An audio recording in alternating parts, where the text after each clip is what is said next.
Good morning students of किसान सेवक inter college नौनता। मैं नफीस अहमद अंसारी। हम पिछले टर्न में आपको 5.1 एक्सरसाइज सिखाई थी, जिसमें आपको बताया था कि हमने कि समांतर श्रेणी कैसी होती है, अर्थात उसकी पहचान करनी सिखाई थी।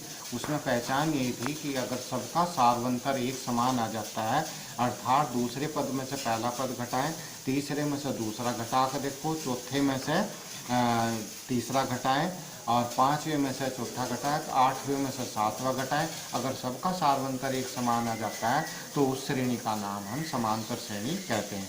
अब हम 5.2 में आपको सिखाएंगे कि अगर कोई श्रेणी आपको दी गई है, कोई श्रेणी आपको दी गई है तो उसमें से हम, जैसे मान लिया कोई भी श्रेणी आपने लिख ली, बहुत सारी आपने लिखी है, जैसे 2, 4, 6, 8, 10, 12, तो उसमें से हम कम टाइम में, बहुत कम समय में अगर आपको यूँ पूछ ले कि भाई 100वां पद बताओ क्या होगा। जैसे श्रेणी आपने लिखी है, कोई सी भी श्रेणी लिखी, जैसे यही श्रेणी लिखी है आपने, तो इस श्रेणी का, ये तो है ही नहीं समांतर श्रेणी में, कोई भी श्रेणी समांतर श्रेणी में, जैसे आपका मैं लिख दूँ मैं 2, 4, 6, 8, अब लिख दी। अब देखो, अगर मान लिया तो मैंने 4 पद लिखे, पहला पद, दूसरा पद, तीसरा पद, चौथा पद, ठीक है ना। अगर आपको यूँ कोई नहीं कह रहा है कि हमें भाई 100वां पद ज्ञात करना, तो यूँ लिखते चले जाओगे, बहुत टाइम लगेगा। अगर मान लें 99वां पद ज्ञात करना, या 1000वां पद ज्ञात करना, या 500वां पद, मनचाहा पद ज्ञात करना, कोई सा भी मनचाहा पद ज्ञात करने के लिए, और टाइम आपको के पास बहुत कम है, तो उसके लिए हम एक सूत्र है पद ज्ञात करने के लिए। अब हम समांतर श्रेणी का nवां पद यानी कि मनचाहा पद, जैसे n की जगह आप चाहे 20वां पद पूछ लें, 50वां पद पूछ लें, 27वां पद पूछ लें, कोई सा भी पद पूछ सकता है, तो उस श्रेणी का हम nवां पद ज्ञात कैसे करेंगे। तो उसके लिए सूत्र है Tn बराबर, Tn का मतलब nवीं टर्म, टर्म का मतलब पद, तो a plus n minus 1 into D. तो Tn बराबर a plus n minus 1 into D.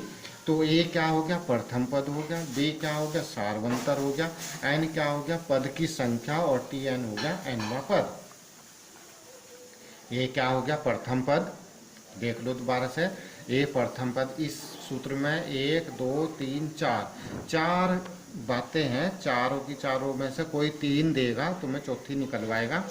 ए क्या हो गया, प्रथम पद, यानी कि जैसे श्रेणी का प्रथम पद 2 है, तो ए बराबर क्या हो गया, 2। डी बराबर सारवंतर, यानी कि 4 में से 2 घटा लो, या 6 में से 4 घटा लो, या 8 में से 6 घटा लो, तो 2 आ गया।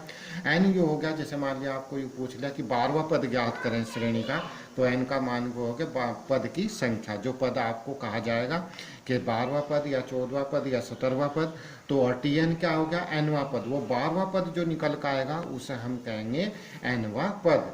दोबारा से देखो, हम समांतर श्रेणी का आज हम एनवां पद ज्ञात करेंगे। टी एन बराबर A plus N minus 1 into D, जहाँ ए बराबर क्या हो गया, प्रथम पद, डी क्या हो गया, सारवंतर, एन क्या हो गया, पदों की संख्या, और टी एन क्या हो गया, एनवां पद। तो 5.2 प्रश्नावली में हमें सिर्फ यही सिखाया है कि जैसे पहला सवाल दिया है, इसमें सारणी सी दे रखी पहले सवाल में, कि पहले का फर्स्ट सवाल है कि प्रथम पद तो दे दिया 7, डी का मान दे दिया 3, एन का मान दे दिया 8, तो टी एन भी लिख सकते हैं हम, ए एन भी लिख सकते हैं। तो ए एन का मान आपको ज्ञात करना है। तो ए बराबर 7 है, डी बराबर 3 है, एन बराबर 8 है, तो टी एन का मान हमने ज्ञात करना है। तो सूत्र क्या है हमारा, टी एन बराबर A plus N minus 1 into D. T N की जगह आप ए एन लिख सकते हैं, तो ए की जगह हमने क्या लिखना है, 7 लिख देंगे, एन की जगह हमें 8 लिखना है, ठीक है ना। 8 लिखो आप यहाँ से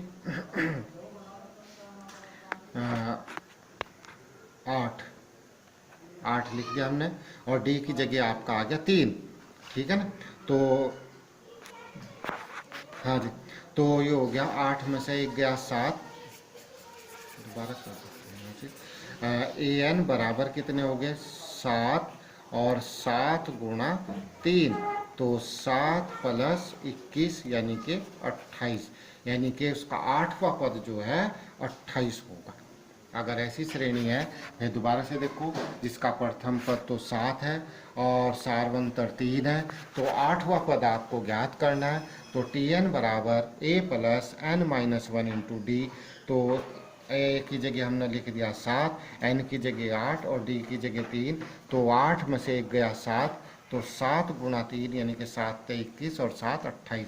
तो इसमें से कुछ भी पूछ सकता है आपको। यहाँ आपको एन पूछ लिया, हो सकता है दूसरे सवाल में आपको क्या पूछ रहा है, डी पूछ रहा है। यहाँ एन भी दे रखा है। तीसरे सवाल में आपको प्रथम पूछ रहा है। चौथे सवाल में आपको एन का मान पूछ रहा है। पांचवें सवाल में आपको एन पूछ रहा है। तो इन 4 वेरिएबल में से कोई सा भी आपको पूछ सकता है। 3 देगा आपको, T N A N D है, तो ए एन डी दे दिया तो टी एन पूछ लिया, टी एन ए और डी दे दिया तो एन पूछ लिया। तो इनमें आप मान रख कर आप निकाल सकते हैं।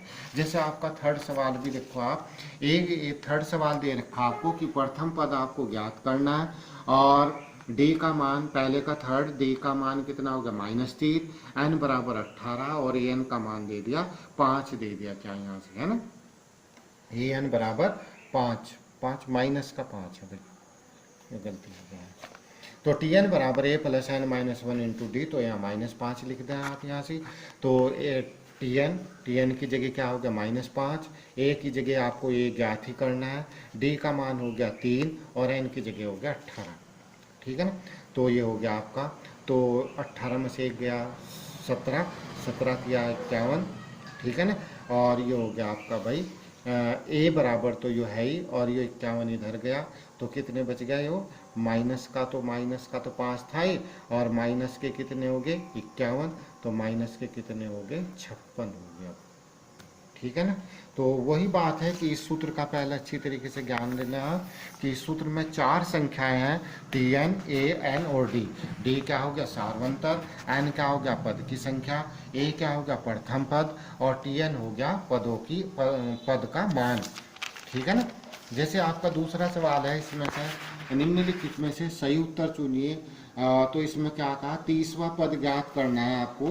तो 10, 7, 4 30वां पद ज्ञात करना, चाहे आप लिखते चले जाएंगे तब भी 30वां पद निकल सकता है, लेकिन हमारे पास सूत्र है ए बराबर क्या हो गया 10 हो गया, डी का मान हो गया 7 माइनस 10 यानी कि -3।